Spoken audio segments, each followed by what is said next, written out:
While millions of individuals scream at their televisions, paint their faces, and are emotionally devastated by the loss of a game played by 11 strangers, there exists a massive contingent of people who simply remain indifferent. And according to neuroscience, their brains might be wired differently. Stick with me, because what I am about to disclose will completely revolutionize your perception of the sports fanatics in your life. Here is the untold narrative. Apathy toward sports does not render you dull. It doesn't imply a deficit of passion. And it certainly doesn't signify that something is inherently wrong with you. But there is something fascinating transpiring within your brain that is entirely distinct from the 60% of people who follow sports religiously. Let us begin with the self-evident question: why do so many individuals care so deeply? Humans are tribal creatures. For millennia, being part of a group equated to survival. Your tribe shielded you from predators, assisted in the hunt, and sustained your life. And sports are, in essence, modern tribes with superior merchandise. When someone watches their team, their brain releases oxytocin, the bonding hormone, the exact chemical compound that compels you to love your family. Astounding, isn't it? Their brains literally deceive them into believing these millionaire athletes are part of their kinship group. But here is where it gets compelling. Individuals who are not obsessed with sports often possess what psychologists term lower tribal instincts. Their identity is less tied to group affiliation. They tend to be more individualistic. They are more likely to articulate, "I do not require being part of something larger to feel complete." And there is genuine research on this. A 2019 study demonstrated that individuals with low sports interest exhibit significantly less of a us versus them mentality. Translation: they do not automatically despise the opposing team simply because they are not on their side. But hold on, it gets even stranger, because what transpires in a sports fan's brain during a game is genuinely unsettling. You know that sensation when you are about to open a present, that anticipation? That is dopamine being activated in your brain. Sports fans receive the identical surge during games, every play, every possession. Constant microdoses of anticipation and reward. It is, quite literally, addictive. Studies utilizing fMRI scans indicate that watching your team play activates the same reward centers as gambling and other highly compelling activities. And this is the crux of the matter. Uncertainty is what makes this so potent. You do not know if your team will prevail. This unpredictability sustains the dopamine flow. This is intermittent reinforcement, the single most addictive schedule of reward there is. A recognized concept in psychology. The very same principle that renders slot machines so incredibly effective. The underlying mechanism bears a striking resemblance to other forms of behavioral addiction. Your brain doesn't significantly differentiate between various sources of dopamine. It simply registers the craving for more. For individuals who are indifferent to sports, their dopamine systems are simply not triggered by vicarious competition. And this apathy might be rooted in genetics. Research emanating from the University of Chicago suggests that variations in dopamine receptor genes can predict the extent to which competitive spectacle engages an individual. Consider this premise. Your complete lack of concern regarding whether the Lakers win or lose could literally be inscribed in your DNA. But there is yet another layer to this dynamic. Sports fans engage in what is termed burgeoning, basking in reflected glory. When their team triumphs, they claim, "We won." When their team loses, they lost. Did you observe the shift in pronouns? Individuals who are not heavily invested in sports are less likely to participate in this psychological distancing. They exhibit greater consistency in their self-concept. They do not require external victories to validate their success. Their self-esteem tends to be more stable, less contingent on outcomes entirely beyond their personal jurisdiction.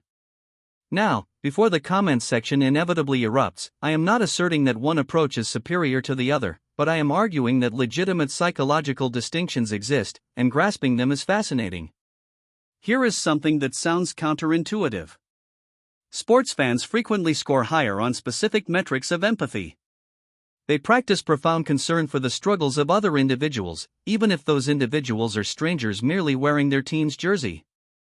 Why, then, do people who are disinterested in sports not feel that same empathy toward athletes? This relates to the distribution of empathy. Every individual possesses a finite capacity for deep emotional investment. Those uninterested in sports frequently channel this empathic energy elsewhere, towards social causes, intimate relationships, creative endeavors, or intellectual challenges. A 2021 study revealed that individuals reporting low sports interest scored significantly higher on measures of openness to experience and appreciation for art and beauty. They derive their emotional spikes from art, music, nature, and concepts. Their brains seek the same core rewards: meaning, connection, transcendence. They simply locate them in different domains. And let us be candid about something else. For some, apathy toward sports is actually a defensive mechanism. Perhaps they were subjected to bullying during gym class. Perhaps they felt marginalized by sports culture. Perhaps they are repelled by the aggressive competitive nature often associated with fervent sports fandom. Perhaps they simply never grasped why fully grown adults scream at their televisions over a ball game. Your indifference may have a history. Or perhaps, quite simply, you find it tedious. Both outcomes are acceptable. But here is the part that explains so much about why sports fans and people uninterested in sports sometimes fail to understand one another. It all boils down to how you experience meaning. Sports fans derive meaning from narrative. The underdog story, the comeback, the dynasty, the rivalry. It is gripping because it is unpredictable. Real-life drama with genuine stakes. To people indifferent to sports, this randomness often feels arbitrary or meaningless. They think, why should I emotionally invest in an outcome I cannot control, performed by people I don't know, in a game that doesn't impact my real life? They are not wrong, but neither are sports fans. These are simply two distinct approaches to the human need for narrative and meaning. One group finds epic narrative in a championship run. The other finds it in a novel, a relationship, a creative project, a scientific discovery. This is what researchers term parasocial investment versus direct engagement. Sports fans build unilateral relationships with teams and players. People uninterested in sports prefer to funnel emotional energy where there is genuine reciprocity, where their concern impacts the outcome, where they are participants rather than spectators. Neither approach is inherently superior to the other. They are merely divergent strategies for navigating the human experience. The psychologist Csikszentmihalyi, who studied optimal experience, found that flow states, those moments of complete immersion, can be achieved through an infinite number of activities. For some, this is watching sports. For others, it is literally anything else. And here is what is truly fascinating. People who are not obsessed with sports often report feeling more present in their own lives. They are not spending 3 hours every Sunday agonizing over someone else's struggle. They are engaged in their own. There is something quietly radical about that. So, what does all this signify? If you are indifferent to sports, you are not missing out on some fundamental human experience. You are merely different. Your brain's reward system, your tribal instincts, your distribution of empathy, these are all calibrated differently. And that is perfectly normal. The next time someone asks, "Did you catch the game?" and you genuinely couldn't care less, remember, you are not broken. You are not boring. You are simply playing a different game. One that, perhaps, just perhaps, carries higher stakes.